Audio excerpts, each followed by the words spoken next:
Parliament ఎన్నికల్లో గులాబీ party విచిత్ర పరిస్థితిని ఎదుర్కొంటోందా? బీఆర్ఎస్ పార్టీకి సీట్ల కంటే ఓట్లు సాధించడమే లక్ష్యంగా మారిందా? అసెంబ్లీ ఎన్నికల్లో వచ్చిన ఓట్లను కాపాడుకోవడానికి గులాబీ పార్టీ పనిచేస్తోందా? సీట్ల కంటే ఓట్లపైనే దృష్టి పెట్టిందా? పార్లమెంట్ ఎన్నికల్లో కొన్ని స్థానాలపై పాగా వేసిన మిగతా చోట్ల ఓటు బ్యాంక్ కాపాడుకోవడమే లక్ష్యంగా మారిందా? లోక్సభ ఎన్నికల్లో కారు పార్టీ సెట్ చేసుకున్న కొత్త లక్ష్యం ఏంటి? ఎంపీ ఎన్నికల్లో గులాబీ దళం ఏం చేయబోతోంది? Take a look. అసెంబ్లీ ఎన్నికల్లో ఓటమి తర్వాత పార్లమెంటు ఎన్నికలు బీఆర్ఎస్ పార్టీకి ప్రతిష్టాత్మకంగా మారాయి. అసెంబ్లీ ఎన్నికల్లో వచ్చిన ఓట్లను కాపాడుకోవడం కోసం గులాబీ పార్టీ సర్వశక్తులు ఒడ్డుతోంది. లోక్సభ ఎన్నికల్లో కాంగ్రెస్, బీజేపీ పార్టీలకు ధీటుగా ఓట్లను సాధించడమే లక్ష్యంగా బీఆర్ఎస్ పార్టీ పావులు కదుపుతోంది.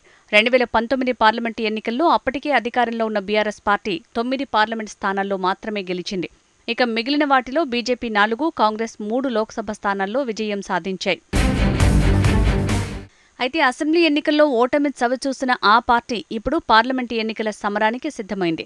అధికారం కోల్పోయాక జరుగుతున్న ఎన్నికల్లో ప్రధానంగా ఓట్లపైనే బీఆర్ఎస్ దృష్టి సారించింది. ఇటీవల జరిగిన అసెంబ్లీ ఎన్నికల్లో రాష్ట్రంలో కాంగ్రెస్ పార్టీ 64 స్థానాల్లో గెలుపొందింది. 39.40% ఓట్లను సాధించింది. ప్రతిపక్ష బీఆర్ఎస్ పార్టీ 39 స్థానాల్లో గెలుపొంది 37.35% ఓట్లను సాధించింది. ఇలా రెండు పార్టీల మధ్య 1.85% ఓట్ల తేడా ఉంది. 92,35,833 ఓట్లు కాంగ్రెస్ పార్టీకి వస్తే బీఆర్ఎస్ పార్టీకి 87,53,956 ఓట్లొచ్చాయి. కాంగ్రెస్ కంటే బీఆర్ఎస్ కు 4,81,867 ఓట్లు తక్కువొచ్చాయి. దీంతో లోక్సభ ఎన్నికల్లో బీఆర్ఎస్ పార్టీ ఓట్లపైనే దృష్టి పెట్టింది ఆ పార్టీ.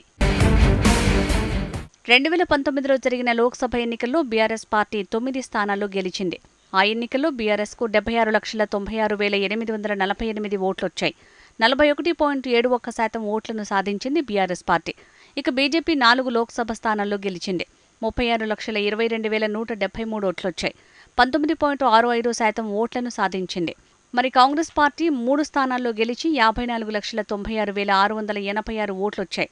29.75% ఓట్లను సాధించింది.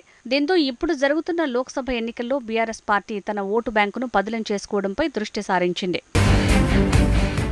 లోక్సభ ఎన్నికల్లో 17 స్థానాల్లో బీఆర్ఎస్ పార్టీ తమ అభ్యర్థులను బరిలోకి దింపింది. ఈసారి జరుగుతున్న ఎన్నికల్లో బీఆర్ఎస్ పార్టీకి చెందిన సిట్టింగ్ ఎంపీలు, మాజీ ఎమ్మెల్యేలు కాంగ్రెస్, బీజేపీ పార్టీలో చేరి ఎంపీ అభ్యర్థులుగా పోటీ చేస్తున్నారు.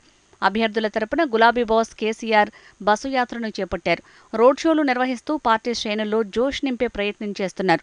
అసెంబ్లీ ఎన్నికల్లో బీఆర్ఎస్, కాంగ్రెస్ పార్టీల మధ్య పోటీ జరగ్గా లోక్సభ ఎన్నికల్లో బీఆర్ఎస్, బీజేపీ, కాంగ్రెస్ పార్టీల మధ్య త్రిముఖ పోటీ జరుగుతోంది. అయితే లోక్సభ ఎన్నికల్లో పోటీ చేస్తున్న బీఆర్ఎస్ పార్టీ నేతలను ఆర్థిక భారం వెంటాడుతోందట. బీఆర్ఎస్ ప్రతిపక్షంలో ఉండటంతో అభ్యర్థులు ఖర్చుకు వెనకాడుతున్నారట. అసెంబ్లీ ఎన్నికల సమయంలో అభ్యర్థులకు కేసీఆర్ ఫైనాన్స్ చేసిన ఓటమిని ముందే గమనించి డబ్బులు ఖర్చు చేయలేదని కొన్ని నియోజకవర్గాల్లో టాక్ నడుస్తోంది. ఇప్పుడు లోక్సభ ఎన్నికల్లో అభ్యర్థులకు కేసీఆర్ ఫైనాన్స్ చేసినప్పటికీ ఖర్చు చేయటం లేదని గులాబీ కార్యకర్తల్లో టాక్ వినిపిస్తోంది. ఎండలో అభ్యర్థుల తరపున ప్రచారం చేస్తున్నప్పటికీ తమను పట్టించుకోవటం లేదని క్యాడర్ గుర్రుగా ఉందట. అధికారం కోల్పోయి 6 నెలలు కాకముందే ఫైనాన్స్ విషయంలో ఇబ్బందులు తలెత్తితే తమ పరిస్థితి ఏంటని క్యాడర్ ప్రశ్నిస్తోంది. పోటీ చేస్తున్న అభ్యర్థుల తీరు ఇలా ఉంటే లోక్సభ ఎన్నికల్లో ఫైనాన్స్ గండం బీఆర్ఎస్ పార్టీకి నష్టం చేస్తుందనే చర్చ నడుస్తోంది. ప్రస్తుత పరిస్థితిలో పార్లమెంటు ఎన్నికల్లో సీట్ల కంటే ఓటు బ్యాంకు కాపాడుకోవడంపై దృష్టి సారించారట గులాబీ దళం. పార్లమెంటు ఎన్నికల్లో పార్టీ ఓట్లు పదిలం చేసుకునే పనిలో పడ్డారట. చూడాలి మరి గులాబీ పార్టీ ఓటు బ్యాంకు ఎంత మేరకు పనిచేస్తుందో, బీఆర్ఎస్ ఎన్ని సీట్లు గెలుస్తుందో.